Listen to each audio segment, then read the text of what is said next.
కలిగిన మా దేవ, మహోన్నతుడా, మహాగణుడా, మహాశక్తి సంపన్నుడా, కృపగలిగిన మా ప్రభువ, మీ పవిత్ర నామానికి స్తుతులు స్తోత్రాలు చెల్లించుకుంటున్నాము.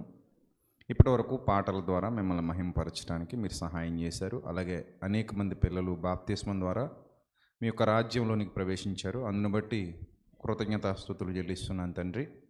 ప్రభువా, ఇప్పుడు మీ పిల్లలకు మీ మాటలు విత్తబోతూ ఉండగా జ్ఞానం అనుగ్రహించండి, పిల్లలకు వివేకం అనుగ్రహించండి, విత్తబడబోతున్న వాక్యాన్ని అర్థం చేసుకోగలిగే శక్తిని, సామర్థ్యాన్ని ప్రసాదించమని ఘనత, మహిమ, ప్రభావములు మీకే చెల్లిస్తూ క్రీస్తు నామంలో మీ ఆత్మ సహాయాన్ని కోరుతూ ఈ ప్రార్థన మనవులు సమర్పించుకుంటున్నాం మా కన్న తండ్రి. ఆమేన్. ప్రియమైన దేవుని ప్రజలరా, దేవాది దేవుని మహాకృపను బట్టి ఈరోజు చాలామంది నూతనంగా జన్మించారు. ఇందాక సహోదరులు చెప్తున్నారు, దాదాపు 3,000 మంది పైచిలుకు ఇక్కడ బాప్తిస్మం పొందిన వారు ఉన్నారు అని. అది చాలా సంతోషించదగినటువంటి విషయం. 3,000 మంది బాప్తిస్మం పొందడం అంటే మాటలు కాదు. దాదాపు ఊరిలో సగం మంది బాప్తిస్మం పొందినట్టే, రంగపురంలో కదా. అంతమంది బాప్తిస్మం పొందినటువంటి బలమైన సంఘం. దేవుడు ఇంత బలమైన సంఘాన్ని ఇక్కడ ఏర్పరచుకోవడం అనేది మీకు చిన్న విషయంగా అనిపిస్తుందేమో, కానీ అది దేవుని ప్రణాళికలో చాలా గొప్ప విషయం. ఇన్ని వేల మంది ఇక్కడ ఉన్నప్పుడు, ఇన్ని వేల మంది ప్రభు కొరకు నిలబడిన ఒక సైన్యంలాగా కనబడుతున్నప్పుడు, ఈ సైన్యం ఎప్పటికప్పుడు ప్రభు కొరకు నూతన కార్యాలు చేసేదిగా మారాలి. రెండవదిగా, ప్రభు కోరుకున్నట్టుగా తయారు కావడానికి ప్రయత్నించాలి. ప్రభు కోరుకున్నట్టుగా తయారు కావాలి. ఏమంటే ఒక విషయం చెప్తాను, జాగ్రత్తగా వినండి. చాలా సంవత్సరాల నుంచి మీరు ప్రసంగాలు వింటూ ఉండొచ్చు. చాలామంది ప్రాంతాలకు వచ్చి మీకు ప్రసంగాలు బోధించి వెళుతూ ఉండొచ్చు. ప్రసంగం విన్నంత మాత్రాన మనకి ఏ ఉపయోగం ఉండదండి. నేను చెప్పేది బాగా అర్థం కావాలి మీకు. కేవలం ప్రసంగం విన్నంత మాత్రాన మనకి ఏం ఉపయోగం ఉండదు. ఎందుకంటే మీరు కేవలం వినువారు మాత్రమై ఉండి అన్నాడు. ఏమన్నాడు? యాకోబు పత్రిక 1వ అధ్యాయము 21వ వచనం. అక్కడ నేను చెప్పేది అక్కడ ఉంది. నేను ఏదైతే చెప్తున్నానో మీకు అది అక్కడ రాయబడింది.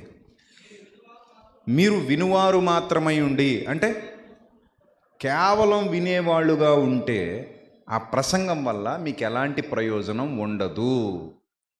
మీరు ఇలాంటివి ఎన్ని ప్రసంగాలు వినండి, ఎన్ని వందల ప్రసంగాలు వినండి, ఎంతమంది సేవకుల్ని పిలిపించుకుని వినండి, ఎన్నైనా సరే వినటం వల్ల మనకి ఎలాంటి ప్రయోజనం? కేవలం వినటం వల్ల. మీరు వినుట కేవలం విని అంతేనే చెప్తున్నాడు అక్కడ. మళ్ళీ చదవండి ఆ మాట. మీరు వినువారు మాత్రమే ఉండి. అంటే దేనికి అలవాటు పడ్డారట వీళ్ళు? చెప్పండి, దేనికి అలవాటు పడ్డారు? వినడానికి అలవాటు పడ్డారు. శ్రద్ధగా వింటారు, అందరూ వింటారు. చాలామంది వస్తారు, ఊర్లో ప్రజలందరూ వస్తారు, అందరూ వింటారు. ఇందుకు కూడా ఆయన చెప్తున్నాడు, చెప్పండి సార్ అందరికీ చెప్పండి అంటున్నాడు. చెప్తే ఏంటి ప్రయోజనం? వింటారు. వినేలా చెప్పడం మంచి విషయమే. విన్నారు, అందరూ విన్నారు, వింటున్నారు. ఇలాంటి సభలు మీకేం కొత్త కాదు, ఇలాంటి క్లాసులు కూడా మీకేం కొత్త కాదు. ఎన్నో చూసేశారు మీరు, ఎన్నో సభలు చేసేశారు ఇప్పటి వరకు. మీరు ఎన్నో ప్రసంగాలు వినేశారు. ఇక్కడతోనే కాదు, మన ఐఫర్ గాడ్ ఛానల్లో కూడా చాలామంది మీరు సబ్స్క్రైబర్లుగా ఉన్నారు కదా. ఇక్కడున్న చాలామంది పిల్లలు ఐఫర్ గాడ్ విజయప్రసాద్ రెడ్డి ఛానల్లో సబ్స్క్రైబర్స్ 185,000 మంది ఉన్నారు. అందులో మీరు కూడా ఉన్నారు. సో అంటే ఎక్కువ ప్రసంగాలు మీరు వింటూ ఉంటారు. నేను ఏది మాట్లాడినా మన పాటలన్నీ పాడుతూ ఉంటారు. ప్రతి పాట మీరు ఆశగా ఎదురు చూస్తూ ఉంటారు. ఆ పాటల క్రింద మీ కామెంట్లు రాస్తూ ఉంటారు, అభిప్రాయాలు చెప్తూ ఉంటారు. మీరు ఆ పాట విని ఎలా ఆత్మీయంగా బలపరచబడ్డారో కూడా కామెంట్ల రూపంలో తెలియజేస్తూ ఉంటారు. చాలా సంతోషం. ఎప్పటికప్పుడు లైవ్ ప్రసంగాలు కూడా ఎప్పటికప్పుడు వాచ్ చేస్తూ ఉంటారు. చాలా సంతోషం. అయితే ఇక్కడ నేను కోరుకునేది ఏంటంటే, కేవలం వినడం వల్ల మనకి ఏ ప్రయోజనం రాదు ప్రియులారా. మీరు వినువారు మాత్రమై ఉండి మిమ్మును మీరు మోసపుచ్చుకొనకుండా వాక్య ప్రకారము ప్రవర్తించువారునే ఉండి. ఆ మాటలో ఎంత అర్థం ఉందో తెలుసా? చాలా లోతైన అర్థం ఉంది అందులో. మీరు వినువారు మాత్రమై ఉండి మిమ్మును మీరు మోసపుచ్చుకొనకుండా అన్నాడు. అంటే కేవలం వినేవారుగా మాత్రమే మిగిలిపోతే మనల్ని మనం ఏం చేసుకుంటున్నామట? మోసం చేసుకుంటున్నామట. ఈరోజు చాలామంది తమను తాము మోసం చేసుకునే స్థితిలోనే ఉన్నారు. ఎందుకంటే వాళ్ళు కేవలం వినేవాళ్ళుగా మిగిలిపోయారు. కేవలం వింటారంతే, ఇంకేం చేయరు. వినేవాళ్ళుగా మిగిలిపోయారు. వినేవాళ్ళుగా మిగిలిపోయిన వారు ఎప్పటికీ పరిణతి సాధించలేరు. ఏమండి, హమ్మింగ్ వస్తుంది చూడండి, డిస్టర్బెన్స్గా ఉంది. కేవలం వినేవాళ్ళుగా మాత్రం మిగిలిపోతే ఎప్పటికీ పరిణతి సాధించలేరండి. ఎందుకంటే బూతులు మాట్లాడొద్దని వింటారు, కానీ బూతులు మాట్లాడతారు. ఏంటి తేడా? ప్రాబ్లం ఎక్కడుంది? విన్నారా లేదా? మాట్లాడకూడదని విన్నారు కదండి. బూతులు మాట్లాడకూడదని విని కూడా మళ్ళీ బూతులే మాట్లాడుతున్నారంటే ప్రాబ్లం ఎక్కడుందంటారు మీరు చెప్పండి? ప్రాబ్లం ఎక్కడుంది? అంటే వింటే సరిపోదు. ఉదాహరణకి ఈరోజు మటన్ వండుకుంటున్నారు కదా మీరు అందరూ. మధ్యాహ్నం తింటారా, రాత్రికి తింటారా? 3 పూటలు తింటారా? ఇంక పనే ఉండదేమో మనకి, ఇంక ఇదే పనేమో. 6 ఎద్దులు కోసుకోవడం, 3 పూటలు 3 పూట పొద్దున్న టిఫిన్ కూడా ఉండదేమో ఇంకా. పొద్దున్న టిఫిన్ కూడా అదేనా? బాగానే ఉంది వ్యవహారం. సరే, నేను ఇంకా మధ్యాహ్నం పూటేమో అనుకుంటున్నాను. మధ్యాహ్నానికి, రాత్రికి, పొద్దునకి ఇంకా 3 పూటలు మీకే? ఊరందరికీనా? సభకు వచ్చిన వాళ్ళందరికీనా? అబ్బా, సభకు వచ్చిన వాళ్ళు కూడానా? కేవలం సంఘం వరకే? దూర ప్రాంతాల నుంచి వచ్చిన వాళ్ళకా? ఓకే, సరే, సంతోషం. ఇప్పుడు నేను ఏం చెప్తున్నానంటే, ఇప్పుడు మీరు మటన్ రెడీ చేశారు, కూర వండేసుకున్నారు, సరిపోయిందా? బలం వచ్చేసిందా? మటన్ రెడీ చేసుకుని కూర వండేసుకుంటే బలం వచ్చేసిందా పెద్ద ఆయన? రాలేదు. మరి ఎప్పుడు వస్తుంది? ఏం చేయాలి? తినాలి. తిన్నదేమవ్వాలి? జీర్ణం కావాలి. తినాలి, తిన్నదేమవ్వాలి? జీర్ణం కావాలి. అప్పుడు మీకు శక్తి వస్తుంది. కేవలం వండుకొని ఆ గిన్నెలో పెట్టుకుని కూర్చుంటే, కేవలం వండుకుని వాసన చూసుకుంటూ కూర్చుంటే మీకు బలం రాదు, దానివల్ల మీకు ప్రయోజనం ఉండదు. ఈరోజు వాక్యం కూడా అలాగే మారిపోయింది. చాలామందికి వండుకుంటున్నారు, బాగా వండుకుంటున్నారు, బాగా గిన్నెల్లో పెట్టుకుంటున్నారు, బాగా రెడీ చేసుకుంటున్నారు, చక్కగా వండుకుంటున్నారు, చక్కగా రెడీ చేసుకుంటున్నారు, కానీ తినేందుకు ఎవ్వరూ సిద్ధంగా లేరు. వినేందుకు సిద్ధంగా ఉన్నారు, కానీ ఆచరించేందుకు సిద్ధంగా లేరు. మీకు అర్థం కావాలి నా మాటలోనే అంతరార్థం. వండుకున్నందుకు సిద్ధంగా ఉన్నారు, తినేందుకు సిద్ధంగా లేరు, అప్పుడు మీకు బలం రాదు. అలాగే వినేందుకు సిద్ధంగా ఉన్నారు, ఆచరించేందుకు సిద్ధంగా లేరు, అప్పుడు కూడా మీకు ఏం రాదు? బలం రాదు, శక్తి రాదు. ఇప్పుడు వండుకొని అలాగే కుళ్ళబెట్టి పడేశారనుకోండి, జనాలు ఏమంటారు మిమ్మల్ని? రంగాపురం వాళ్ళు ఎంత తెలివైన వాళ్ళు అంటారా? ఏమంటారు మరి? ఎక్కువగా వండారట, మంచి మసాలా వేసి తయారు చేశారట, వేసి మూత పెట్టి అలాగే చుట్టూ తిరిగి వచ్చారట. ఆ మర్నాడికి ఏమైంది? అది వాసన కొట్టింది, పాడైంది. ఆ పాడైందని ఏం చేశారు? తుంగభద్ర నదిలో పడేశారు. ఇదే మీ గురించి పక్క ఊర్లు వాళ్ళందరూ విన్నారనుకోండి, మిమ్మల్ని గొప్పవాళ్ళు అంటారా, లేకపోతే వీళ్ళేం బుర్ర తక్కువ వాళ్ళు అంటారా? వీళ్ళకి బుర్ర ఉందా లేదా అంటారా? ఏమంటారు మిమ్మల్ని? వీళ్ళకి బుర్ర లేదు, వండుకొని ఎవడైనా తింటాడు, ఎవడు పడేసుకోడు, వీళ్ళు వండుకొని పడేసుకున్నారంటే వీళ్ళకంటే తెలివి తక్కువ వాళ్ళు ఇంకా ప్రపంచంలో ఎవరు ఉండరు అంటారు. అలాగే చాలామంది ఆత్మీయంగా ఆహారాన్ని వింటున్నారు, అంటే సంపాదించుకుంటున్నారు, కానీ దాన్ని తినట్లేదు, అంటే దాన్ని ఆచరించట్లేదు, దాన్ని బ్రతుకులోకి తీసుకుని రావట్లేదు. ఇప్పుడు బూతులు మాట్లాడకూడదు అని వింటే సరిపోద్దా? విన్నదాన్ని ఆచరణలో పెట్టాలా? ఆచరణలో పెట్టడం అంటే ఎలా? అది మాట్లాడకుండా ఉండడమా? మాట్లాడకుండా ఉండడం అంటే మన బ్రెయిన్లో బూతులు అసలు ఎలా మాట్లాడతారో చెప్తా. చిన్న ఉదాహరణ ఇది, అన్నింటికి దీన్ని అప్లై చేసుకోండి. ఇంకా ఇది చిన్న ఉదాహరణ, అన్నింటికి ఇది అప్లై అవ్వాలి. ఇంకా ఏదైనా ఇంతే.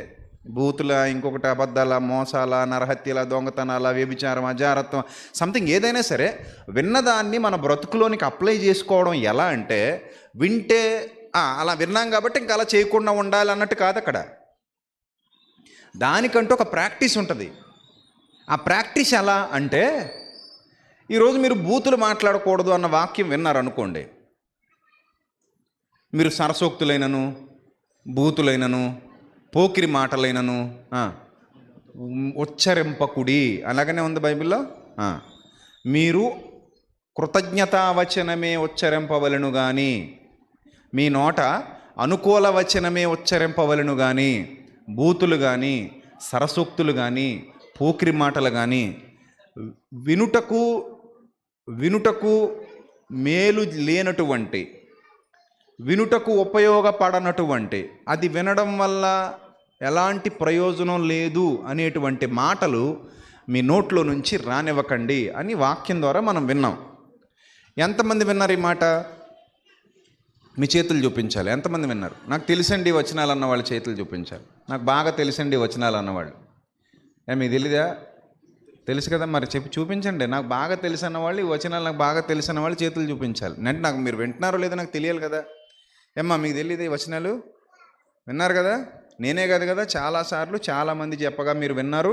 అంత మాత్రమే కాదు, మీ అంతటా మీరుగా చదువుకొని కూడా తెలుసుకున్నారు. చాలాసార్లు మీరు చదువుకున్న వచనాలు ఇవి. అయితే ఇక్కడ ప్రాబ్లం ఏంటంటే, మనం ఈ వచనాలు వింటాం, మళ్ళీ బయటికి వెళ్ళి చిన్న కోపం వచ్చింది అనుకోండి, మనకి చిన్న కోపం వచ్చింది అంటే ఉట్టిగా మాట్లాడడం, కానీ ఎవడో ఏదో అన్నాడు మనల్ని, ఏదో గొడవ జరుగుతుంది, ఎక్కడో సంథింగ్ ఏదో పంచాయతీ జరుగుతుంది, అక్కడ మనల్ని ఎవడో మనకు వ్యతిరేకంగా మాట్లాడాడు, లేదా మనల్ని తగ్గించి మాట్లాడితే చాలా కోపం వచ్చేస్తుంది. నీ మొఖం సంతకాల, నీకు వాక్యం తెలుసా, ఏం తెలుసు, నీకేం తెలుసు అనడానికి ఎవడైనా అక్కడి నుంచి మనలో ఇంకొకటి బయటకు వస్తాడు, బయటికి. ఈడు కాదు అంటే ఈ మాణిక్యం కాదు, కొత్త మాణిక్యం వస్తాడు. అంతేనా? ఎప్పుడు వస్తాడు కొత్తవాడు? ఎప్పుడైతే నేను తగ్గించి మాట్లాడతారో, ఎప్పుడైతే నేను అవహేళన చేసి మాట్లాడతారో, ఎప్పుడైతే నేను అవమానించి మాట్లాడతారో, ఎప్పుడైతే నిన్ను చిన్నగా చేసి మాట్లాడతారో, కించపరిచి మాట్లాడతారో, సడన్గా నీకు కోపం వచ్చేస్తుంది. ఇంట్లో కూడా అంతే. భార్య ఏదైనా అనరాని మాట అందనుకోండి, నువ్వు మనిషివేనా, నువ్వు మగాడివేనా, నీది ఒక బతుకేనా అనేసింది అనుకోండి భార్య పిల్లలు ఎదురుగా, తట్టుకోగలడు ఈ భర్త? తట్టుకోలేడు. సడన్గా ఎక్కడ లేని కోపం వచ్చేస్తుంది.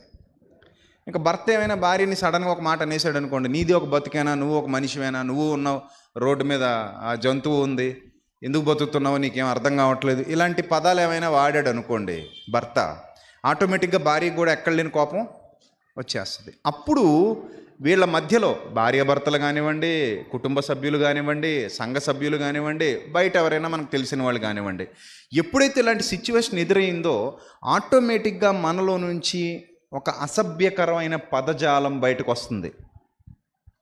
చెప్పాలి, వస్తుందా రావట్లేదా? వస్తుంది. మరి మీరు విన్న వాక్యం అప్పుడు మీ దగ్గర పనిచేసినట్టు ఎలా అయింది?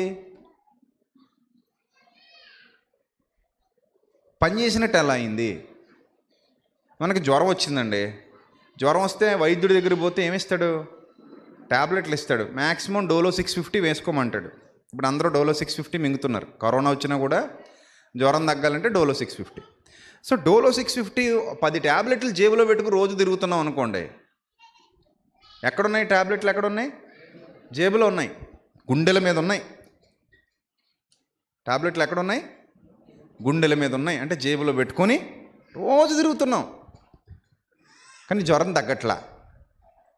ఇప్పుడు డాక్టర్ దగ్గరికి వెళ్ళి డాక్టర్ని అడిగారు, ఏమన్నా డాక్టర్ గారు, డోలో 650 జేబులో పెట్టు తిరుగుతున్నా, 10 బిళ్ళలు ఉన్నాయి నా దగ్గర, ఒకటి కాదు మళ్ళీ 10 ట్యాబ్లెట్లు ఉన్నాయి నా దగ్గర ఉన్న ట్యాబ్లెట్లు ఈ రంగపురంలో ఎవరి దగ్గర లేవు. మొత్తం పెట్టి బాక్స్ తీసుకున్నా, కానీ నాకు ఎందుకు జ్వరం తగ్గలేదండి అని అడిగారు అనుకో, డాక్టర్ ఆశ్చర్యపోతాడు. 10 ట్యాబ్లెట్లు తీసుకున్నా, బాక్స్ తీసుకున్నా నీకు జ్వరం తగ్గలేదు, అలా జరగకూడదే, తగ్గాలే అంటాడు. లేదండి, బాక్స్ తీసుకున్నా నాకు జ్వరం తగ్గలేదు. అంటే బాక్స్ తీసుకోవడం అంటే ఏం తీసుకున్నావు, ఎలా తీసుకున్నావు, అన్నీ ఒకసారి మింగేసావా అంటే, మింగడం అసలు మింగలా. బాక్స్ తీసుకొని జేబులో పెట్టుకున్నా, బాక్స్ తీసుకుని బ్యాగ్లో పెట్టుకున్నా, నాతోనే పెట్టుకుని తిరుగుతున్నా. 15 రోజుల నుంచి నాతోనే పెట్టుకు తిరుగుతున్నా, కానీ జ్వరం మాత్రం ప్రతిరోజు అలాగే వస్తుందయ్యా, తగ్గకుండా ఉంది, అలాగే ఉంది, తగ్గలేదంటే అప్పుడు డాక్టర్ ఏమంటాడు, అరే బుద్ధిహీనుడా, బాక్స్ తీసుకున్నావు, బాక్స్ ట్యాబ్లెట్లు ఉన్నాయి నీ దగ్గర, అవి జేబులో పెట్టుకుని తిరగమని కాదు, సంచిలో పెట్టుకుని తిరగమని కాదు, మరి ఏం చేయాలి, వాటిని నోటిలోనికి వెళ్ళాలి. ట్యాబ్లెట్ కొనుక్కుంటే సంబరం కాదు, ట్యాబ్లెట్ కొనుక్కుని దగ్గర పెట్టుకుంటే సంబరం కాదు, అది ఎక్కడికి వెళ్ళాలి, నోటి లోపలికి వెళ్ళాలి. ఎప్పుడైతే అది నోటి లోపలికి వెళుతుందో అది పని చేయడం మొదలవుతుంది. ఆ పని చేయడం మొదలయ్యేది నీ జ్వరాన్ని తగ్గిస్తుంది. ఇప్పుడు బూతులు మాట్లాడకూడదు అన్న మాట మనం చాలాసార్లు విన్నాం, కానీ చాలామంది జీవితాల్లో బూతులు కనబడుతున్నాయి. పచ్చి బూతులు మాట్లాడతారు. ఇక్కడతో ఆగరు, వాళ్ళ అమ్మల దాకా వెళ్తారు, వాళ్ళ నాన్నల దాకా వెళ్తారు, వాళ్ళ కుటుంబ సభ్యుల దాకా వెళ్తారు, వాళ్ళ తాత ముత్తాతల దాకా వెళ్తారు. మీకేం పోయే కాలం, చచ్చిపోయిన వాళ్ళు కూడా తిడతారు. వాళ్ళ తాత ఏం చేశాడు, నిన్ను చచ్చిపోయి సమాధిలో ఉంటాడు. వాళ్ళ అమ్మమ్మ నాయనమ్మ నిన్నేం చేశారు, వాళ్ళ జేజమ్మ ఆవిడేం చేసింది నిన్ను, వాళ్ళు చచ్చిపోయి సమాధిలో ఉంటారు. వాళ్ళని కూడా తిడతారు వీళ్ళు బూతులు. సో ఎంత రోగం అంటే, ఎవరికైనా ఇద్దరికి సమస్య వస్తే వాళ్ళిద్దరూ ఒకరినొకరు తిట్టుకోరు. వాళ్ళ అమ్మగారిని వీడి తిడతాడు, వీళ్ళ అమ్మగారిని వాడి తిడతాడు, వాళ్ళ నాన్నగారిని వీడి తిడతాడు, వీళ్ళ నాన్నగారిని. ఇదేం పోయే కాలం అంటున్నాను. వాళ్ళేం చేశారు మీ మధ్యలో, వాళ్ళెందుకు మీ మధ్యలోనికి, వాళ్ళేం తప్పు చేశారు అంటున్నాను. సమస్య ఎవరెవరికి వచ్చింది, నీకు నీ ఎదురుగా ఉన్నోడికి వచ్చింది. నీకు నీ ఎదురుగా ఉన్నోడికి సమస్య వస్తే వాళ్ళ అమ్మగారు ఏం చేశారు, వీళ్ళ అమ్మగారు ఏం చేశారు, వాళ్ళ నాన్నగారు ఏం చేశారు, వీళ్ళ నాన్నగారు ఏం చేశారు. కనీస జ్ఞానం ఉండదు కొంతమందికి, ఇంకెలా తిట్టుకుంటూ పోతారు. ఇక్కడ ప్రాబ్లం ఎక్కడొచ్చిందంటే, మనం చిన్నతనం నుంచి కూడా మన బ్రెయిన్ అనేది ఒకటి ఉంటుంది కదా, ఈ బ్రెయిన్ ఒక కండిషనింగ్కి అలవాటు పడింది.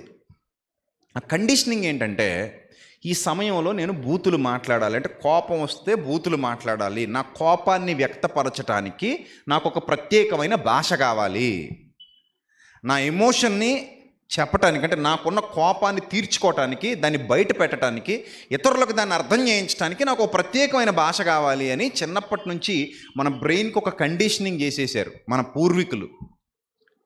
ఆ కండిషనింగ్ ఏంటంటే, కోపం వస్తే మంచి మాటలు మాట్లాడకూడదు, ఇంకా బూతులే మాట్లాడాలన్నట్టు. ఉదాహరణకి సౌలు ఉన్నాడు. సౌలు తన కుమారుడైన యోనాతాను గురించి మాట్లాడుతూ ఏమంటాడు, ఆగడగొట్టు దాని కొడక అంటాడు. అసలు ఆ పదజాలం ఏంటి, ఆ భాష ఏంటి, మాట్లాడుతున్నది ఎవరితో, సొంత కుమారునితో. సౌలు మాట్లాడుతున్నది సొంత కుమారునితో మాట్లాడుతూ ఏమంటున్నాడు, ఆగడగొట్టు దాని కొడుక అంటాడు. ఎంత పచ్చిగా మాట్లాడుతున్నాడు ఆ వ్యక్తి. పేరుకేమో రాజు, తీరుకి బూజు, అంతే కదా. రాజులా మాట్లాడాడు ఎక్కడైనా, అది రాజు వాడవలసిన మాటలేనా, రాజు మాట్లాడవలసిన మాటలేనా, రాజు ఉపయోగించాల్సినటువంటి పదజాలమేనా అది. కొందరు ఉంటారు వయసుకు పెద్దవాళ్ళు, వాక్యంలో పెద్దవాళ్ళు, మేము అంత గొప్పవాళ్ళం ఇంత గొప్పవాళ్ళం అని చెప్పుకుంటారు. నోరు విప్పితే ఇంట్లో వాళ్ళ దగ్గర కూడా పచ్చి బూతులు మాట్లాడుతుంటారు, పచ్చి బూతులు.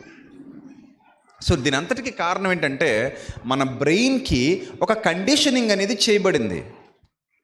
అంటే మన బ్రెయిన్కి ఒక అలవాటు, ఈ అలవాటు ఎన్ని రోజులు చేయబడింది, కొన్ని సంవత్సరాల పాటు చేయబడినటువంటి అలవాటు అది. ఈరోజు నిన్న మొన్న చేసింది కాదు. బూతులు మనం ఎప్పటి నుంచి మాట్లాడింది చెప్పండి, ఎప్పటి నుంచి, ఊహ తెలిసిన దగ్గర నుంచి, అవునా కదా. ఇప్పుడు చిన్నపిల్లలు ఉంటారా, బయట ఆడుకుంటుంటారు, 10 ఏళ్ళు 8 ఏళ్ళు 9 ఏళ్ళు వయసు ఉన్న పిల్లలు ఉంటారు. మీరు కావాలంటే వాళ్ళని అబ్జర్వ్ చేయండి సీక్రెట్గా. వాళ్ళు ఆడుకుంటూ కూడా ఒకడి మీద ఒకటి కోపం వస్తే బూతులు తిట్టుకుంటారు. ఆటల్లో ఏమైనా తేడాలు వచ్చాయి అనుకోండి, వాళ్ళు ఆడుతూ ఉండగా తేడాలు వచ్చాయి అనుకోండి, అవతలవాడు సరిగా రియాక్ట్ అవ్వలేదు అనుకోండి, అవతలవాడు సరిగా రెస్పాండ్ అవ్వలేదు అనుకోండి, ఈ చిన్నపిల్లలు కూడా ఏం చేస్తారు, బూతులు మొదలు పెట్టుకుంటారు, ఒకడినొకడు భయంకరంగా తిట్టుకుంటారు. చిన్నపిల్లల్ని అబ్జర్వ్ చేశారా? మీ ఏరియాలో పిల్లలు కూడా బూతులు మాట్లాడతారా? మీ ఏరియాలో పిల్లలు బూతులు మాట్లాడతారా? మీ ఏరియాలో పిల్లలు, మిమ్మల్ని అడుగుతున్నాను, ఏ వయసులో నుంచి? 4-5 ఆ? 4-5 ఏళ్ల వయసు నుంచి బూతులు మాట్లాడతారా? ఆ?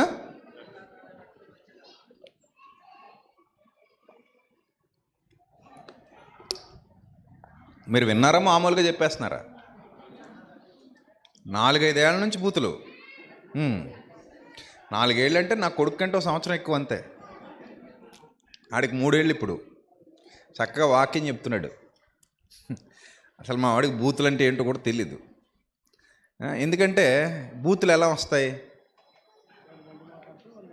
చెప్పండి? ఎక్కడి నుంచి వస్తాయి? లోపల నుంచి వచ్చేస్తాయా, లేదా పరదేశం నుంచి ఏమైనా దిగి వస్తాయా? పరలోకం నుంచి అపవిత్రమైనవి అవి. ఎక్కడి నుంచి వస్తాయి అవి? మన చుట్టూ ఉన్న వాతావరణంలో నుంచే వస్తాయి. పిల్లలకి భాష ఎక్కడి నుంచి వస్తుందంటే మన దగ్గర నుంచే వస్తుంది. కర్నూలు యాస వేరు, తూర్పుగోదావరి జిల్లా యాస వేరు. వాళ్ళకి మీది వెటకారంగా ఉంటుంది, మీకు మాది వెటకారంగా ఉంటుంది. నిన్న మాణిక్యం కారులో కూర్చొని దాన్ని ఇమిటేట్ చేస్తున్నాడు. మొన్న ఈస్ట్ గోదావరికి వచ్చానన్నా, ఇలా అంటున్నారన్నా, హాయ్ హాయ్ ఇలా అన్నారన్నా అని చెప్తున్నాడు. ఈయన కర్నూలు భాష ఏదో గొప్పగా ఉన్నట్టు. ఫస్ట్లో కర్నూలుకి వచ్చినప్పుడు నాకేం అర్థమై చావలా. ఆ బాలుని తోలుకొచ్చేస్తా అంటే, తోలుకు రావడం ఇందిరా నాయన, గేదెలను అంటారా తోలుకు రావడం అని మా ఏరియాలో. నిజం మరి. తోలుకొస్తా, నేను తోలుకొస్తా, మీరు పోండి. బాలుగాని నేను తోలుకొస్తా. ఎక్కడ తోలుకొస్తావు? అదేమన్నా గేదెనా ఎద్దునా?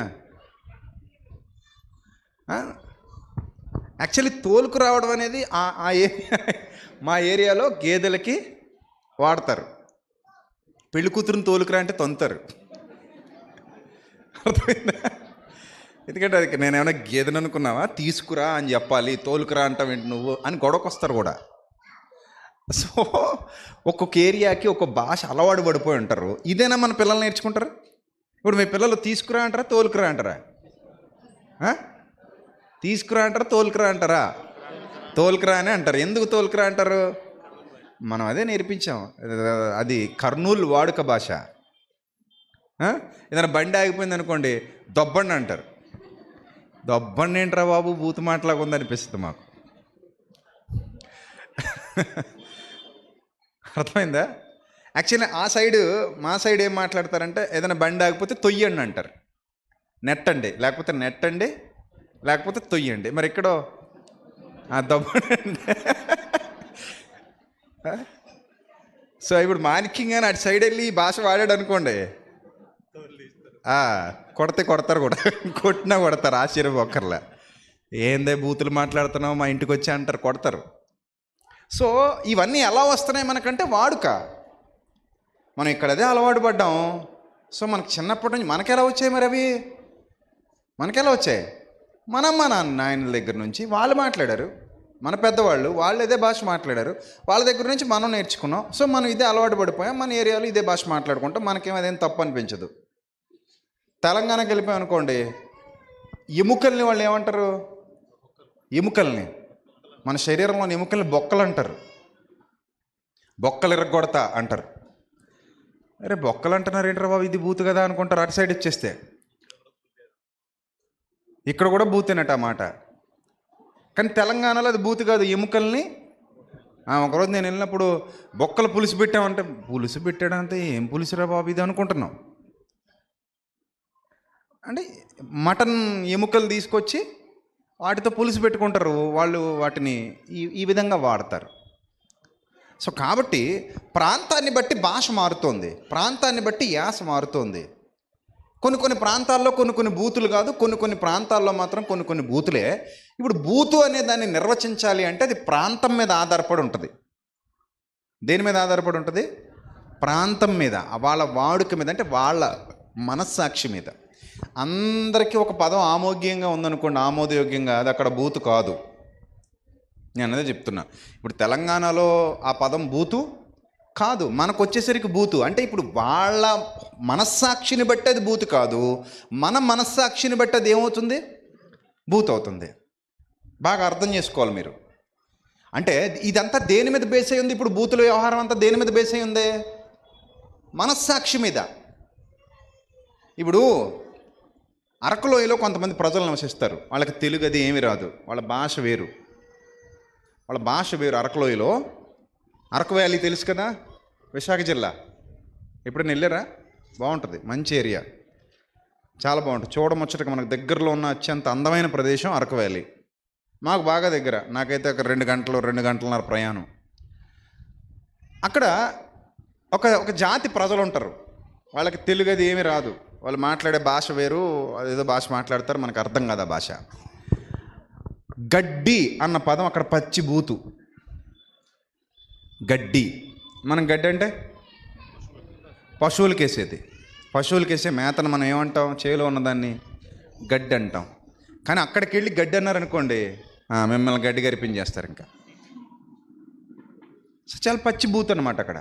అంటే ఇప్పుడు ఒకే పదం, ఒకే భాష, అంటే ఒక అక్షరం ఒక చోటకు వచ్చేసరికి ఏమో పవిత్రంగా ఉంటుంది, ఒక చోటకి వెళ్ళేసరికి ఎలా మారిపోతుంది? అపవిత్రంగా మారిపోతుంది, అది బూత్ అయిపోతుంది. ఇక్కడ మన దగ్గర బూత్ కాదు అది, మన ఏరియాలో బూత్ కాదు అది, కానీ వాళ్ళ దగ్గరికి వెళ్ళేసరికి మాత్రం వాళ్ళ భాషలో అది ఖచ్చితంగా బూతే. ఏమండి?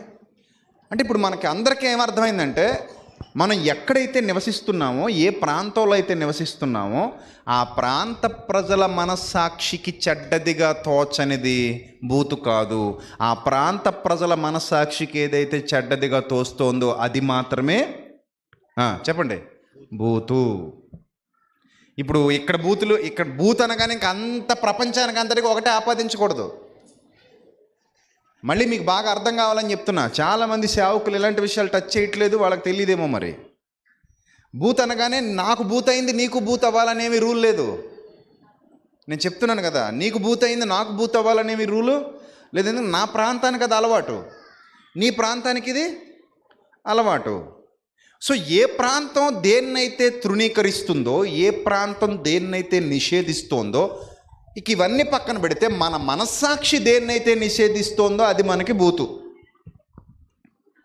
మన పక్కనున్నవాడు వినటానికి ఇష్టపడట్లేదు ఆ మాట, అది మనకి బూతు. ఇంకెంతకంటే క్లారిటీగా నేను చెప్పలేను. నీకే కాదు, నీ పక్కనున్నవాడు కూడా వినటానికి ఆ భాషని ఇష్టపడట్లేదు. రే ఇది తప్పు, అలా మాట్లాడుకు అంటున్నాడు అనుకోండి అవతల వాడు, మన ప్రాంతపు వాడు, అది తప్పు. మన ప్రాంతపు వాడు యాక్సెప్ట్ చేస్తున్నాడు అనుకోండి, అది రైటు. అదే చెప్పాను కదా, కారు దొబ్బండి అంటే, బండి దొబ్బుతాను, కారు దొబ్బుతాను అంటే అది మీకు ఓకే, మనందరికి ఓకే. ఇక్కడ ఉన్న కర్నూలు ప్రాంత వాసులందరికీ అది okay, no problem at all. So హ్యాపీగా మాట్లాడుకోండి, తప్పలేదు. ఇప్పుడు నేను ఇక్కడికి వచ్చి మీరు అలాగ అనొద్దు, అది తప్పది, అది బూతది అని నేను అన్నాను అనుకోండి, నాకు ఆ రైట్ లేదు, నాకు ఆ హక్కు లేదు. ఎందుకు హక్కు లేదంటే, నా ప్రాంతంలో ఆ భాష తప్పు కావచ్చు. ఇప్పుడు నేను అన్ని ప్రాంతాలు తిరుగుతాను కాబట్టి నాకు అన్నీ అర్థమవుతాయి. ఓహో, ఎక్కడ ఏ పదం వాడాలి, ఎక్కడ ఏ పదం వాడకూడదు అని నాకు అర్థమైపోద్ది. అటు తెలంగాణకి, ఇటు రాయలసీమకి, అటు ఆంధ్రాకి, అటు ఒరిస్సాకి, ఇలా అటు కర్ణాటకకి, ఎన్నో ప్రాంతాలకు వెళుతూ ఉంటాం కాబట్టి, మహారాష్ట్ర, ఎన్నో ప్రాంతాలు తిరుగుతూ ఉంటాం కాబట్టి ఒక్కొక్క చోట ఒక్కొక్క భాష మాట్లాడతారు. ఈవెన్ మనకున్నటువంటి కొన్ని పదాలు అరబ్ కంట్రీస్లో మళ్ళీ బూతుల్లా కనబడతాయి, అరబ్ వాళ్ళ కొన్ని పదాలు మనకు కొన్ని బూతుల్లా కనబడతాయి. ఈ దుబాయ్, కువైట్, అబుదాబి, మస్కట్ ఈ ప్రాంతాల్లో, ఇజ్రాయెల్లో కూడా కొన్ని పదాలు ఉంటాయి హీబ్రూలో. ఆ పదాలు మనకి ఏదో చెడ్డ మాటల్లా కనబడతాయి, వాళ్ళకి మాత్రం పవిత్రమైన పదాలే హీబ్రూలో. నేను ఇజ్రాయెల్ కూడా పోయి వచ్చాను కదా. సో అక్కడ కూడా కొంతమంది మాట్లాడే భాష కొంచెం మనకు వ్యతిరేకంగా అనిపిస్తుంది. కాబట్టి ఎక్కడైనా సరే మీకు ఫైనల్గా అల్టిమేట్ ఆన్సర్ ఇచ్చేస్తున్నాను. బూతు అనగానే మీరు ఎలా దాన్ని ఫిక్స్ అవ్వాలి? మన ప్రాంతంలో మనం నివసిస్తున్న సమాజంలో ఎవరి చెవులైతే వినటానికి ఇష్టపడని భాష ఉందో ఆ భాష మనకి నిషేధం. ఏదైతే దాన్ని మన ప్రాంతవాసులు, మన సమాజం వారు ఆమోదించట్లేదో, అభ్యంతరం వ్యక్తం చేస్తున్నారో అది మన ప్రాంతానికి బూతు. ఇక కొన్ని బూతులు ఉంటాయి, అవి యావత్ తెలుగు సమాజం కూడా దాన్ని బూతులనే పరిగణిస్తుంది. కొన్ని బూతులు ఉంటాయి, అవి యావత్ తెలుగు సమాజం దాన్ని ఎలా పరిగణిస్తుంది? బూతుగా పరిగణిస్తుంది. అవి మనం ఖచ్చితంగా వాడకూడదు. ఆ మధ్య ఒక దైవ సేవకుడిగా చెప్పుకుంటున్నటువంటి ఒక వ్యక్తి, ఒక యవనస్తుడు తన సొంత కుటుంబ సభ్యురాలిని కొట్టి ఆమెను అనరాని మాటలను దూషించాడు, అనరాని మాటలు అన్నాడు. ఆమె చెప్పుకుంటూ చాలా ఏడ్చింది. ఆమె చాలా బాధపడింది. తల్లి సమానురాలు. ఆ తల్లి సమానురాలను కొట్టడం తప్పు, ఆ తల్లి సమానురాలను అలాంటి బూతులు మాట్లాడడం కూడా తప్పు. కానీ నీతిమంతుల్లా వేషం ధరించుకొని వాక్యం చెప్తూ ఉంటాడు ఒక వ్యక్తి. ఆమె ఎంత ఏడ్చిందో, ఏమండి ఇలా అన్నాడు, నన్ను ఇలా తిట్టాడు అని బాధేసింది. ఇప్పుడు యావత్ తెలుగు సమాజం కూడా కొన్ని మాటల్ని పక్కన పెట్టేసింది. అవి బూతుగానే పరిగణిస్తుంది యావత్ తెలుగు సమాజం. అది ఇక్కడ ఉన్న వాళ్ళైనా, అమెరికాలో ఉన్న వాళ్ళైనా, ఈస్ట్ గోదావరిలో ఉన్న వాళ్ళైనా, తెలంగాణలో ఉన్న వాళ్ళైనా, ఎక్కడున్న వాళ్ళైనా సరే యావత్ తెలుగు సమాజం కొన్ని పదాలని బూతులుగా పక్కన పెట్టింది. అవి మనందరికీ బూతులే, ఇక వాడడానికి వీలు లేదు. సో అవి కూడా సామాజికంగా నిషేధింపబడినవే. మళ్ళీ కొత్తగా వాటి గురించి మాట్లాడుకోక్కర్లేదు. అన్నిటికీ ఒకటే సూత్రం. మన సమాజంలో, మన ప్రాంతంలో ఏ భాషనైతే అభ్యంతరకరంగా చెబుతున్నారో ఆ భాష అంతా కూడా ఎలాంటిది? బూతు. అయితే ఇది ఎప్పటి నుంచి అలవాటైపోయింది? మీ నోటితో మీరే చెప్పారు. ఎప్పటి నుంచి అలవాటైపోయింది చెప్పండి. ఆ తమ్ముడు చెప్పాడు ఇందాక. ఏ వయసులో నుంచి మాట్లాడుతున్నారు అంటున్నాడు తమ్ముడు? 4-5 సంవత్సరాల నుంచి మాట్లాడుతున్నారన్నా అని చెప్తున్నాడు. ఈ 4-5 సంవత్సరాల పిల్లలకి ఈ భాష ఎక్కడి నుంచి వచ్చింది చెప్పండి? ఎక్కడి నుంచి వచ్చింది? చుట్టూ ఉన్న వాళ్ళ దగ్గర నుంచి వచ్చింది. అయితే ఇంట్లో తాత కావచ్చు, అమ్మమ్మ కావచ్చు, నాయనమ్మ కావచ్చు, ఇంకో తాత కావచ్చు, లేదా నాన్న కావచ్చు, అమ్మ కావచ్చు, అన్నయ్య కావచ్చు, అక్క కావచ్చు, చెల్లెమ్మ కావచ్చు, తమ్ముడు కావచ్చు, లేదా ఇంటి చుట్టుపక్కల ఉన్నటువంటి మిగిలిన కుటుంబ సభ్యులు కానీ, లేదా మన వాడలోని వారు కానీ, మన పేటలోని వారు కానీ, మన చుట్టూ బ్రతుకుతున్న సమాజంలోని వారు ఎవరో మాట్లాడిన మాటని వాళ్ళు ఏం చేసేస్తారు? టక్మని కాపీ కొట్టేస్తారు. వింటారు. ఈ కొత్త పదం కూడా మనం నేర్చుకోవాలి. ఎందుకంటే ఇప్పుడు వాళ్ళది భాష నేర్చుకునే వయసు. వాళ్ళు భాష నేర్చుకునే వయసు. ఆ పిల్లల భాష కూడా కొత్తగా సరికొత్తగా ఉంటుంది. వాళ్ళు మళ్ళీ మాట్లాడరు. వాళ్ళు తిరగదు వాళ్ళకి నోరు. అయినా కానీ ట్రై చేస్తుంటారు, ఏదేదో మాట్లాడేస్తుంటారు వాళ్ళు. మనకు అవి ముద్దుగా ఉంటాయి. అరే వీడేదో కొత్తగా మాట్లాడుతున్నాడు, వీడి భాష చాలా కొత్తగా ఉంది, వీడి భాష చాలా విచిత్రంగా ఉందని మనం కూడా సంబరపడిపోతూ ఉంటాం. ఇంకా దారుణం ఏంటంటే పిల్లలు బూతులు మాట్లాడుతుంటే ఆనందపడుతూ నవ్వుకునే తల్లిదండ్రులు కూడా ఉన్నారు. అది దౌర్భాగ్యం.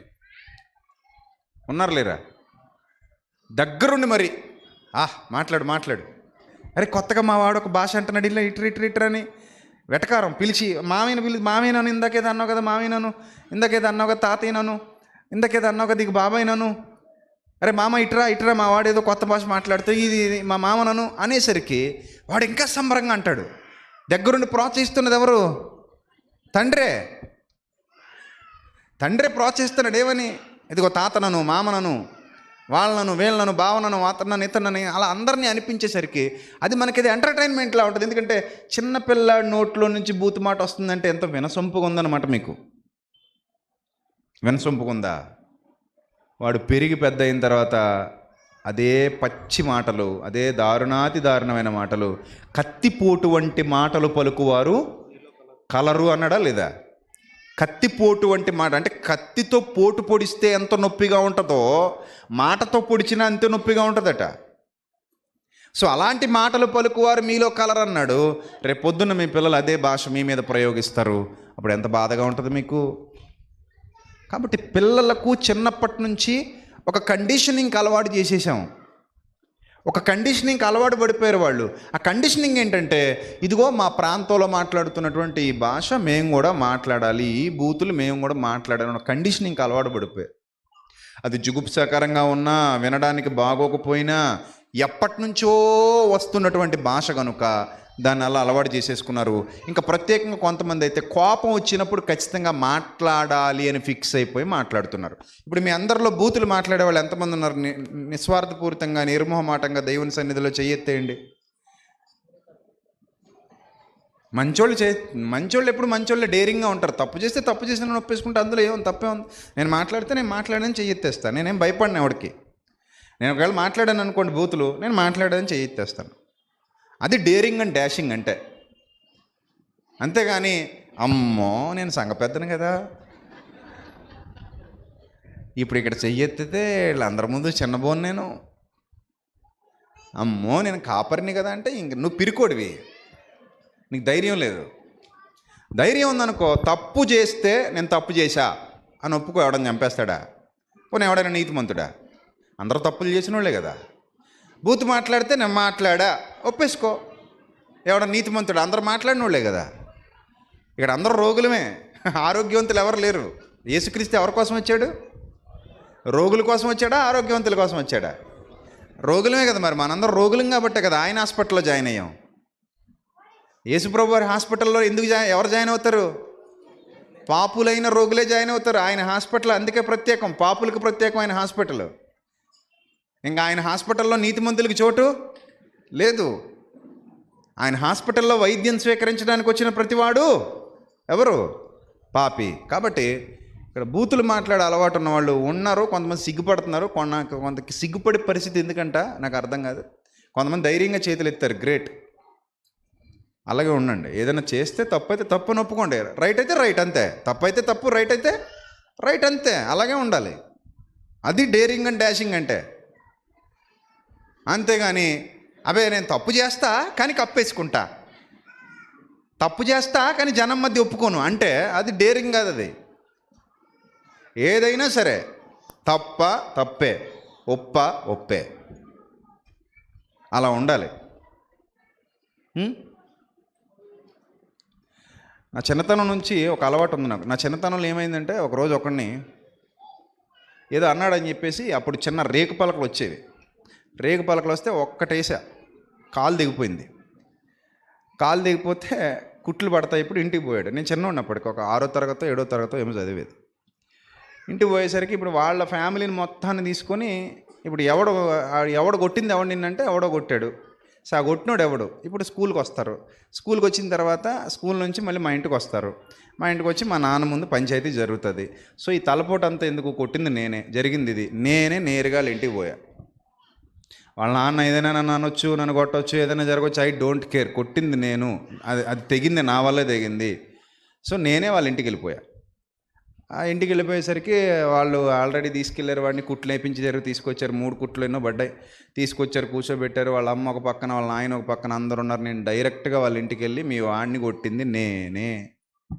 ఎందుకు కొట్టావంటే ఇది ఇలా జరిగింది, ఇలా చేశాడు, సో కాబట్టి నేను కొట్టా, కావాలని కొట్టలా, కోపం వచ్చింది, ఆ పలక ఇసిరితే తెగిపోయింది, మీరు ఏం చేసుకుంటారో చేసుకోండి, మరి నేను చెప్పాల్సింది చెప్పా.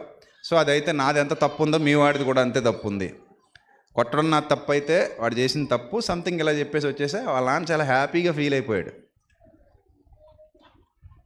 ఎందుకంటే ఇప్పుడు వద్దాం అనుకుంటున్నారు వాళ్ళు. ఎక్కడికి వస్తారు ఇప్పుడు? మొత్తం బెటాలియన్ స్కూల్కి వస్తారు. స్కూల్ దగ్గర నుంచి ఎక్కడికి వస్తారు? మా ఇంటికి వస్తారు. ఇప్పుడు ఈ పంచాయతీ అంతా ఎందుకు? నేనే ముందు వెళ్ళిపోయా. నేనే ముందు వెళ్ళి వాళ్ళ నాయన ముందుకెళ్ళి చెప్పేసా, అయిపోయింది, అక్కడితో క్లోజ్. ఆ నాయన అంటాడు, రే ఏంది ఇదేంది మీ ఇద్దరు కొట్టుకుంటాం, మీ నాయన నేను బెస్ట్ ఫ్రెండ్స్ అంటున్నాడు. అయితే అయ్యి ఉండొచ్చు. ఎందుకు ఇలా కొట్టు చేస్తారు? మీరు ఫ్రెండ్స్లా ఉండండి రా, మీ నాయన నేను బెస్ట్ ఫ్రెండ్స్, ఎందుకు ఇలా కొట్టు చేస్తారు మీరు అంటాడు. సో అయిపోయింది. అలా దాచుకొని పారిపోయి ఎక్కడికో వెళ్ళిపోయి ఇవన్నీ అవసరమా చెప్పండి? ఎప్పుడైనా సరే మన వల్ల తప్పు జరిగింది, మన వల్ల ఏదైనా జరిగింది, డేరుగా ముందుకెళ్ళి నిలబడ్డం, నేను ఇలా చేశా, నా వల్ల ఇలా అయింది, తర్వాత మీ ఇష్టం, అయిపోయింది అని చెప్పాలంతే. రైట్, ఇప్పుడు పాయింట్కి వచ్చేద్దాం. ఇక్కడ చాలామంది పిరుకోళ్ళు ఉన్నారు, బూతులు మాట్లాడుతూ ఉంటారు. కానీ పైకి ఒప్పుకోవడానికి మాత్రం ఏం చేస్తారు? జనం చూస్తే భయం, మాట్లాడడానికి లేదు భయం, జనం చూస్తే భయం. ఇప్పుడు మరి మీరు మాట్లాడినప్పుడు జనం వినకపోవచ్చు అందరూ, కానీ ఎవరు విన్నారు? దేవుడు విన్నాడు కదా, ఆయనే కదా వద్దన్నాడు. రైట్, పాయింట్కి వస్తున్నా. ఇప్పుడు మనం బూతులు మాట్లాడడం మానేయాలి అన్న వాక్యం విన్నంత మాత్రాన మనం మానం. ఎందుకంటే లోపల ఆల్రెడీ ఏమైపోయింది? అది ఫ్రేమింగ్ అయిపోయింది, కండిషనింగ్ అయిపోయింది. ఈ భాష ఎలా వచ్చేస్తుంటుంది. ఇప్పుడు మనం ఎక్కడ మార్చాలి అంటే ఆ వాక్యాన్ని గట్టిగా పట్టుకుని కండిషనింగ్ మార్చాలి, రీఫ్రేమ్ చేయాలి. ఆ రీఫ్రేమ్ ఎలా అంటే ఈ రీఫ్రేమ్ని ఏమంటారంటే భాషని రీప్లేస్ చేయటం. భాషను ఏం చేయటం? రీప్లేస్ చేయటం. భాషను రీప్లేస్ చేయటం ఎలాగా అంటే, ఒక మాట చెప్తాను చూడండి. ఒక బూతు పదం ఏదో మీకు బాగా వాడుగ్గా వచ్చేస్తుంది, ఏదో బూతు పదం వచ్చేస్తుంది. దానికి వేరే పదంతో దాన్ని రీప్లేస్ చేయండి, ఒక మంచి పదంతో దాన్ని రీప్లేస్ చేయండి. అర్థమవుతుందన్నమాట మీకు. దాన్ని రోజు అలవాటు చేయండి, ప్రాక్టీస్ చేయండి. ఉదాహరణకి ఎవరినో ఒక మాట ఎక్స్ అని చెప్పి, ఎక్స్ అనే పదం బూతు పదం అనుకోండి, కాసేపు ఎక్స్ అనే పదం బూతు పదం అనుకోండి. మీరు మాట ముందు ఒక ఎక్స్ అంటారు, మాట తర్వాత ఒక ఎక్స్ అంటున్నారు అనుకోండి. ఇప్పుడు ఎక్స్ అనే పదాన్ని మనం బాగా బ్రెయిన్కి ఏం చేసేసాం, అలవాటు చేసేసాం. ఇప్పుడు బూతులు మాట్లాడొద్దని దేవుడు మనకి హెచ్చరిక చేశాడు. ఇప్పుడు ఎక్స్ అనే పదాన్ని రీప్లేస్ చేయాలి. దేంతో రీప్లేస్ చేయాలి? జడ్ అనే పదంతో రీప్లేస్ చేయండి. జడ్ అనే పదాన్ని ఎక్కువ వాడడం మొదలు పెట్టండి. జడ్ అనడం మొదలు పెట్టండి. ఎక్స్ అనే పదం వాడకుండా జడ్ అనే పదం వాడడం మొదలు పెట్టండి. అప్పుడు ఏమవుతుంది, ఆటోమేటిక్గా ఈ ఎక్స్ని మీరు మర్చిపోతారు, జడ్ని మీరు అమల్లోకి తెస్తారు. మీ పిల్లల ముందు కూడా అవే పదాలు వాడండి. అలాగే రోజు ఉదయం లేవగానే నేను పవిత్రమైన పదాలే వాడాలి. మీకు మీరుగా దీన్ని ధ్యానం చేయడం అంటారు. మోకాళ్ళ మీద కూర్చొని ప్రార్థన అయిపోయిన తర్వాత, ప్రార్థన వేరు, ధ్యానం వేరు. ధ్యానం అనగా వాక్యాన్ని ధ్యానించటం. దేవుడు నన్ను బూతులు మాట్లాడొద్దు అన్నాడు, ఇక మీద నేను పవిత్రమైన పదాలే వాడతాను. ఎట్టి పరిస్థితుల్లో అపవిత్రమైన పదాలు నా నోట్లోంచి రావు. ఎట్టి పరిస్థితుల్లో నేను బూతులు మాట్లాడి నా విలువను నేను తగ్గించుకోను. నేను సంస్కారంగా ఉంటాను, సంస్కారవంతుడిగానే ఉంటాను. నా భార్యతో నేను బూతులు మాట్లాడను, నా భర్తతో నేను బూతులు మాట్లాడను, నా పిల్లల దగ్గర నేను బూతులు మాట్లాడను, నా చుట్టుపక్కల వాతావరణంలో కూడా నేను బూతులు మాట్లాడను. ఒకవేళ నాకు కోపం వస్తే నేను అక్కడి నుంచి వెళ్ళిపోతాను తప్ప, కోపం వస్తే వాళ్ళకి అర్థమయ్యేలా చెప్తాను తప్ప, అనవసరంగా నేను కోపాన్ని పెంచుకుని దాన్ని బూతులతో నింపను అని ఏ రోజుకు ఆ రోజు మీకు మీరు ప్రసంగం చేసుకోవాలి. దీన్నే ధ్యానించటం అంటారు. ఏ రోజుకు ఆ రోజు మీకు మీరు ఏం చేసుకోవాలి, ప్రసంగం చేసుకోవాలి. అంటే ఇప్పుడు విన్న ప్రసంగాన్ని మీకు మీరు చెప్పుకుంటూ ఉండాలి డైలీ. అలాగే కొన్ని పదాలని రీప్లేస్ చేయాలి. అర్థమవుతుందా? వర్డ్ హైజాక్ అంటారు దీన్ని ఇంగ్లీష్లో. వర్డ్ హైజాక్ అంటే ఏ పదం అయితే మీ నోట్లో నుంచి తరచుగా వస్తుందో దాన్ని వేరే పదంతో హైజాక్ చేయటం, వేరే పదంతో దాన్ని రీప్లేస్ చేయటం. ఆ బూత్ ఎక్స్ అనే బూత్ తీసేసి జడ్ అనే మంచి పదం పెట్టడం. అలాగే ఒక పుస్తకం మీద మంచి పదాలు ప్రాక్టీస్ చేస్తూ ఉండాలి. కృతజ్ఞతావచనమే మీరుచ్చరింపవలను కానీ అన్నాడా లేదా? అన్నాడు కదా. సో ప్రాక్టీస్ చేయాలి. ప్రాక్టీస్ మేక్స్ మ్యాన్స్ పర్ఫెక్ట్ అంటారు ఇంగ్లీష్లో. Practice makes mans perfect. So మనం ఎప్పుడైతే ప్రాక్టీస్ చేస్తామో ఆటోమేటిక్గా దానికి అలవాటు పడతాం. అలవాటు పడిందే మన నోట్లోంచి వస్తుంది. చిన్నప్పటి నుంచి ఉన్న అలవాటుని ఇప్పుడు ఏం చేస్తున్నాం చెప్పండి? రీఫ్రేమ్ చేస్తున్నాం, అంటే మారుస్తున్నాం. ఒక అలవాటుని మార్చితే కొన్నాళ్ల పాటు మరలా అదే చేస్తే ఇప్పుడు మనకి ఇది అలవాటుగా మారిపోద్ది. మనం రోజు చేసేవే మన అలవాట్లు అండి. ఒక ముక్కలో చెప్పాలంటే మనం రోజు చేసేవే మనకేమవుతాయి, అలవాట్లు అవుతాయి. మనం రోజు మాట్లాడేవే మనకేమవుతాయి, అలవాట్లు అవుతాయి. మనం ఏదైతే మాట్లాడటం మానేస్తామో దీని ప్లేస్లో ఇంకొకటి రీప్లేస్ చేస్తూ ప్రాక్టీస్ మొదలు పెడతామో అప్పుడు మనం దాన్ని కంటిన్యూ చేయగలుగుతాం. ఇప్పుడు మీలో బూతులు మాట్లాడేవాళ్ళు బూతులు మానాలంటే బూతుల ప్లేస్లో మంచి పదాలని సాధన చేయాలి. కోపం వచ్చినప్పుడు కూడా మంచి పదాలు వాడాలి. ఎవరికైనా ఏదైనా చెప్పాలనుకున్నప్పుడు చెప్పండి, కోపపడాల్సిన అవసరం లేదు, చెప్తే సరిపోద్ది. అలాగే మనం తప్పు చేస్తే ధైర్యంగా ఒప్పుకోవాలి, దాన్ని లోపలే మోసుకుని తిరగొద్దు. వదిలేయండి, అక్కడితో ఒప్పేసుకుని వదిలేయండి అంతే. ఇక్కడ ఎవడు ఉత్తముడు కాదు, ఇక్కడ ఎవడు నీతిమంతుడు కాదు, ఇక్కడ ఎవడు గొప్పోడు కాదు. సో పొరపాటు జరిగింది, నా నోట్లోంచి బూత్ వచ్చింది, ఐఎమ్ రియల్లీ సారీ అని చెప్పండి, అక్కడితో క్లోజ్. ఇక మళ్ళీ మాట్లాడకుండా ఉండడానికి ప్రాక్టీస్ చేయండి. అలాగే మన చుట్టూ ఉన్న వాతావరణంలో ఎవడో ఉంటాడు, వాడు రెగ్యులర్గా అదే పదాలు వాడుతూ ఉంటాడు, అసహించుకోవటం మొదలుపెట్టండి. ఏ పదం అయితే మీకు వినబడిందో దాన్ని అంగీకరించకండి. సడన్గా అక్కడ బ్రేక్ వేసి ఈ పదం నాకు అసహ్యం, ఇంక ఈ పదం వాడకూడదు, ఈ బూతు మాట ఇంక నేను వాడకూడదు, అక్కడికక్కడే మీరు దాన్ని వ్యతిరేకించడం మొదలు పెట్టాలి. ఇది డైలీ మన జీవితంలో ఒక ప్రాక్టీస్ లాగా జరగాలి. లేకపోతే సక్సెస్ అవ్వం, ఎప్పటికిలాగే ఉంటాయి మన బతుకులు. ప్రసంగి కూడా వస్తాడు, బూతులు మాట్లాడకూడదు అని గంట ప్రసంగం చేస్తాడు, అట్లాగే మేము మాట్లాడము అని గంట వినేస్తాం, తర్వాత బయటికి వెళ్ళిన తర్వాత అంతా మామూలే. సో ఎప్పుడైతే మనం ప్రాక్టీస్ మొదలు పెడతామో, ప్రాక్టీస్ మొదలు పెట్టినప్పుడు మాత్రమే వాటిని జయించగలం. ఇప్పుడు మీకు బూతు వినబడింది అనుకోండి, ఎవడో ఏదో బూతు మాట మాట్లాడతాడు, వినబడగానే ఇది అసహ్యకరమైన పదం, ఇది నేను వాడకూడదు అని వెంటనే మీ మైండ్కి మీరు నేర్పించాలి. దాన్ని రీఫ్రేమింగ్ అంటారు. వెంటనే మీ మైండ్కి మీరు నేర్పించాలి, ఇది చెడ్డ పదము, ఈ చెడ్డ పదం నేను వినకూడదు, ఈ చెడ్డ పదం నేను విన్నా దీన్ని అసహించుకోవాలి, ఈ చెడ్డ పదం నేను మాట్లాడకూడదు అని చెప్పాలి. అలా ఎప్పుడైతే మీరు ప్రాక్టీస్ మొదలు పెడతారో ఆటోమేటిక్గా కొన్ని రోజులకు మీకు మంచి పదాలు అలవాటైపోతాయి. అలాగే మీరు మంచి పదాలు మాట్లాడుతూ ఉంటే, పిల్లలతో మాట్లాడేటప్పుడు బూతులు మాట్లాడి చెప్పక్కర్లా. ఎవరైనా పిల్లాడు తప్పు చేశాడు అనుకోండి, తండ్రి 4 బూతులు తిట్టి చెప్తాడు. తండ్రే, మళ్ళీ బయటోడు కాదు. ఏదో పగల కొట్టాడు పిల్లాడు, పగల కొడితే ఈ తండ్రి తల్లి ఏం చేస్తారంటే 4 బూతులు తిట్టి మరీ పిల్లలకు చెప్తారు. అప్పుడు వాళ్ళు మీరు తిట్టిన విషయాన్ని మాత్రమే గుర్తుపెట్టుకుంటారు అనుకోకండి, మీ బూతులను కూడా గుర్తుపెట్టుకుంటారు. రేపు పొద్దున వాళ్ళు పెరిగి పెద్దయ్యాక మిమ్మల్ని కూడా ఏం చేస్తారు, ఆ బూతులే వాడతారు. అప్పుడు మీకు వినడానికి బాధగా ఉంటుంది. ఇప్పుడు చాలామంది తల్లిదండ్రుల్ని పిల్లలు బూతులు తిడతా ఉంటారు. పెద్దవాడు అయిపోయాడు తండ్రి, కొడుకు పెద్దవాడు అయిపోయాడు, యవనస్తుడు అయిపోయాడు. ఈ యవనస్తుడు తండ్రిని తిడతాడు బూతులు. అరే సొంత తండ్రి కదా, కన్న తండ్రి కదా అంటే చిన్నప్పుడు నన్ను తిట్టాడు, మరి చిన్నప్పటి నుంచి నన్ను అలాగే తిట్టుతూ పెంచాడు, ఇప్పుడు అవే పదాలు నేను అతని మీద వాడుతున్నా అంటాడు. సో కాబట్టి మనలో చైతన్యం రావాలి అంటే ఒక్క రోజులో వచ్చేదండి. It will take some time. ఒక్క రోజులో ఏది పరిణతి సాధించలేము, రోజు ప్రాక్టీస్ చేయాలి. ఈ రోజు నుంచి ఎంతమంది ప్రాక్టీస్ చేస్తారో, బూతులు నేను మాట్లాడకుండా మంచి పదాలు వాడాలి. అట్ ద సేమ్ టైం ఏవైతే నా నోటి నుంచి వస్తున్నాయో వాటిని అబ్జర్వ్ చేయాలి. ఉదాహరణకి మనం మాట్లాడే భాషను మనం అబ్జర్వ్ చేస్తూ ఉండాలి. నేను ఇప్పుడు ఏం మాట్లాడేశాను, ఈ బూతు మాట్లాడానా, నెక్స్ట్ టైం నుంచి దీన్ని నేను రీప్లేస్ చేయాలి, ఇది మాట్లాడకూడదు, దీన్ని నేను అసహించుకోవాలి అని నీ మనసుతో నువ్వు చెప్పుకోవాలి. నీ మనసుకు నువ్వు ట్రైనింగ్ ఇవ్వాలి, నీకు నువ్వే ట్రైనింగ్ ఇచ్చుకోవాలి. నీకెవరు ట్రైనింగ్ ఎవరు? నువ్వు మారాలంటే నీకు నువ్వే ట్రైనింగ్ ఇచ్చుకోవాలి. నువ్వు మారు మనస్సు పొందని దేవుడు చెప్పాడా, నేను నిన్ను మార్చేస్తానన్నాడా? కరెక్ట్ సమాధానం చెప్పండి. నిన్నే మారమన్నాడా, ఆయన ఏమైనా నిన్ను మార్చేస్తానన్నాడా? అది కదా. ఆయన మనల్ని ఏం మార్చేయడు, మనమే మారాలి.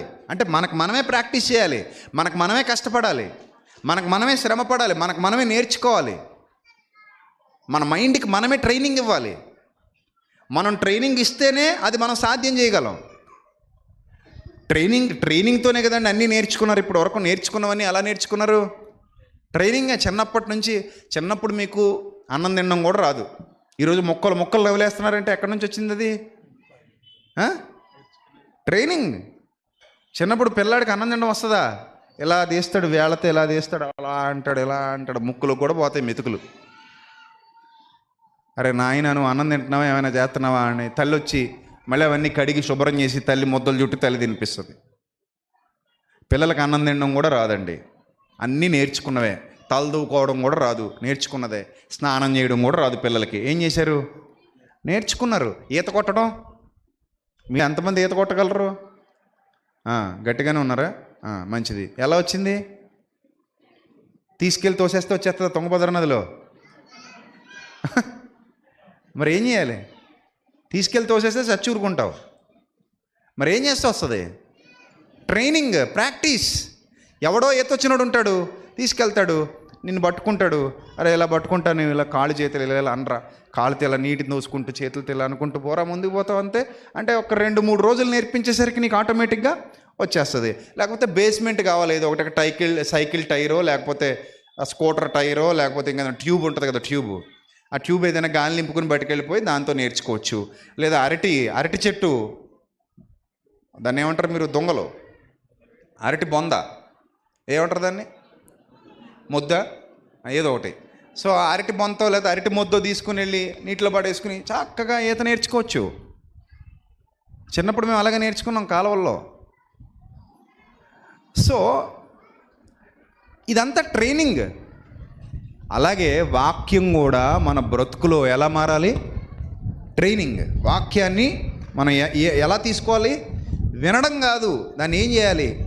ఆచరణలో పెట్టాలి. ఆచరణలో పెట్టడం అంటే వాక్యాన్ని ట్రైనింగ్ తీసుకోవడం అన్నమాట. వాక్యాన్ని మన బ్రతుకులను తెచ్చుకొని, దేవుడు ఇలా చెప్పాడు కాబట్టి ఇక మీదట దీన్ని నేను ఇలా ఫాలో అవుతూ నన్ను నేను సంస్కరించుకుంటాను.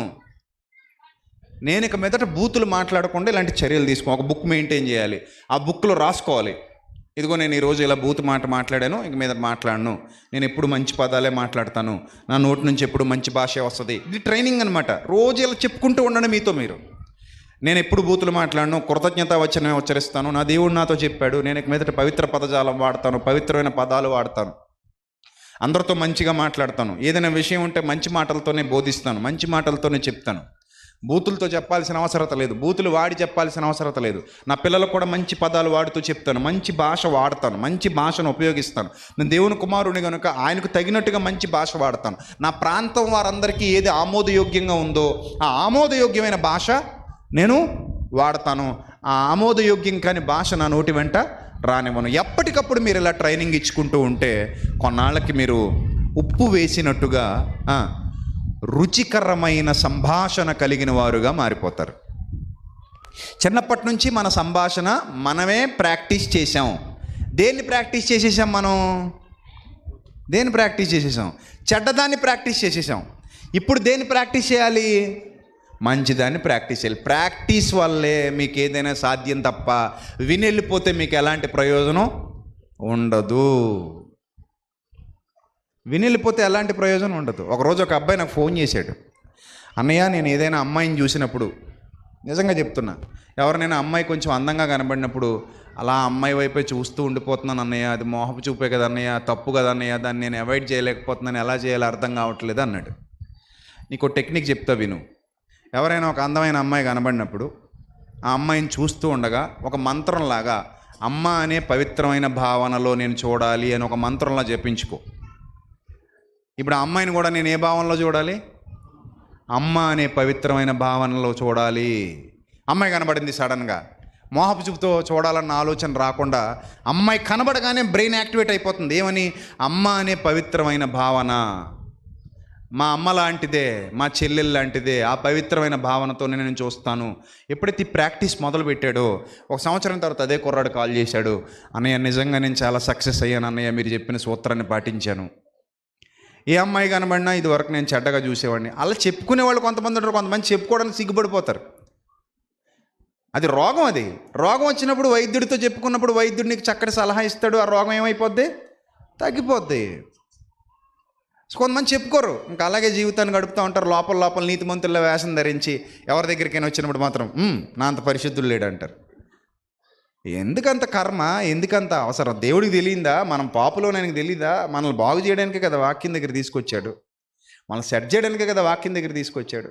సో నేను చెప్పానప్పుడు ఏ అమ్మాయి కనబడినా ఒకవేళ తప్పుగా చూడాలన్న ఆలోచన నీకు కలిగితే, ఇంకా వాడికి పెళ్లి కాలేదు అప్పటికి, తప్పుగా చూడాలన్న ఆలోచన నీకు కలిగితే నీ చెల్లెల్ని తప్పుగా చూడవు కదా, మీ అమ్మగారిని తప్పుగా చూడవు కదా. సో ఆ అమ్మాయి కూడా అమ్మ అనే పవిత్రమైన భావనతో నేను చూస్తానని తలంచుకుని వెళ్ళిపో. అయిపోయింది, అంతే.